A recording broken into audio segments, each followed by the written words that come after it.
What happens when two of country music's strongest voices face off on live television in a way no one expected? Today we're looking back at the tense moment when Reba McEntire shocked everyone by walking off the Kelly Clarkson Show after an argument that began harmlessly but soon spiraled out of control. Before we get into the details, make sure to subscribe and share your thoughts about what really caused the tension between these two legends. Everything seemed fine at first. Kelly sat smiling across from Reba, the audience excited and the cameras rolling.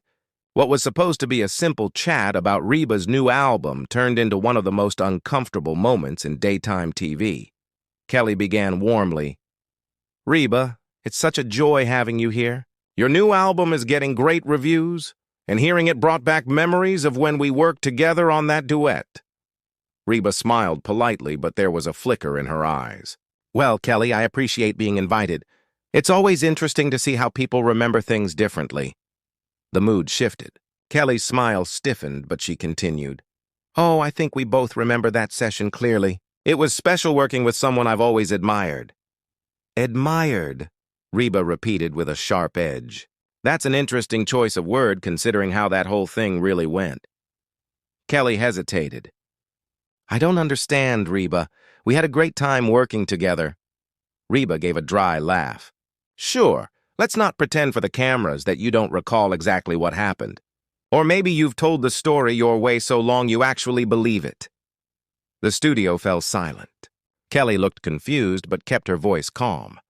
"Reba, if I upset you, I wish we could have talked privately instead of like this." Reba leaned back slightly, her tone icy. "Oh, I tried the private way, Kelly. I called your people, reached out through friends, even spoke to you at events. But you were always too busy." Kelly's cheeks turned red. "I never heard about that. If something went wrong with communication, I'm sorry, but I really don't understand what you're upset about." "You don't?" Reba's tone sharpened. "You took credit for things that weren't yours.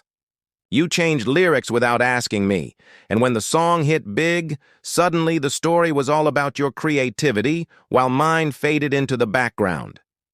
Kelly froze, clearly hurt. "That's not true. It was a collaboration. I never tried to take anything from you." "Oh, really?" Reba said, her sarcasm clear. "Then how come every interview you gave talked about how you brought a new sound to my music? How you helped modernize me? Funny how that version spread." Kelly's hands gripped the chair arms tightly. "If that's how it sounded, it wasn't my intention. I've always respected you, Reba." "Respect?" Reba scoffed. "Respect would have been checking with me before saying things that made it seem like I was your student. Respect would have been making sure I was okay with the way you framed our duet." Kelly's voice trembled. "I was just sharing what it meant to me." "And what about what it meant to me?" Reba snapped. "I had to watch you on talk shows explaining how you blended pop and country using our duet as proof, like I hadn't been crossing genres for decades." Kelly's eyes glistened. "I never said that, Reba. I would never insult your career like that." "You didn't have to," Reba replied coldly. "The way you told the story said it for you." Kelly's expression hardened. "I'm tired of you twisting my words. I studied your work for weeks to honor you. I never thought I was teaching you anything." "Then explain why your name came first on promo materials," Reba said. "My name second, as if I was a guest on my own project." Kelly's mouth fell open. "Reba, that's label stuff. I don't handle that." "Of course," Reba muttered. "Just a coincidence, right?" "Yes," Kelly snapped. "Not everything is a plot against you. Sometimes mistakes happen." The room was silent. "You're proving my point," Reba said, her voice trembling with anger. "You never take responsibility. My character," Kelly said, her voice shaking. "I've worked my whole career to lift others up. I've never taken credit that wasn't mine." "Then why did I see you on 3 different shows talking about how you brought new life to country music through our song?" Reba demanded. "Because that's what the hosts ask about," Kelly cried. "They want to know how the process worked." "I was sharing my side." "Your side?" Reba echoed mockingly. "You said you helped modernize me." "I didn't mean it that way," Kelly insisted. "I said working with you taught me new ways to write and perform." "After you talked about bringing your pop style," Reba said sharply. "That was my input," Kelly yelled. "That's what collaboration means. Each of us brings our strengths." And then you made it about yourself, Reba accused. Kelly's tone turned cold. You're just angry that I got attention. You can't stand it when younger artists get praised. The crowd gasped. Reba's face went white, then red. Threatened? I've spent decades helping younger artists succeed. Then why can't you be proud of me? Kelly asked, tears forming. Why can't you be happy that we made something that reached new fans? Because you made it all about you, Reba snapped. You took a shared project and turned it into your personal story. That's not true, Kelly cried. You're angry because I didn't bow down and thank you for the opportunity. You should have remembered who cleared the path you're walking, Reba said sharply. Kelly's face fell. Her voice cracked. I thought that song showed two women from different generations creating something beautiful. I never wanted this. Neither did I, Reba said, her tone softer but still cold, until you turned it into the Kelly Clarkson story. Reba, I was just sharing what the experience meant to me, Kelly said weakly. And you never thought about how it sounded to me? Reba demanded.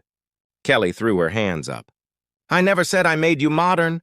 I said you reminded me why I love great songwriting. After you told everyone how you added your touch, Reba replied. That's what I brought to it, Kelly said. That's collaboration. You used it to prove your versatility, Reba said bitterly. Kelly's tone dropped, calm but cutting. You're right about one thing, Reba. Today I learned that you can't handle sharing credit. The air froze. Reba's expression twisted with hurt. After all I've done for others, you say that? You came on my show and attacked me, Kelly said through tears. You say I used you. Do you realize how cruel that is? Cruel? Reba repeated softly. Cruel is watching someone I supported rewrite history. You think working with me was charity? Kelly said. That you gave me a favor? I gave you an opportunity, Reba said quietly, and you turned it into your narrative. Kelly wiped her tears. Then I guess I've learned that some people can't move forward unless they control the past. The audience gasped again. Reba's face stiffened. So that's what you think of me? You tell me, Kelly whispered. Reba stood abruptly. I don't need to listen to this. You've made your point. Reba, please, Kelly begged. Let's talk privately. Reba shook her head. No, Kelly. We've said enough. The audience sat frozen as Reba picked up her purse and walked toward the door. Please don't go, Kelly called out. This isn't me. Reba paused, her expression weary. Maybe not. But it's who you are right now. With that, she walked out. Kelly stood alone, tears falling as the room stayed silent.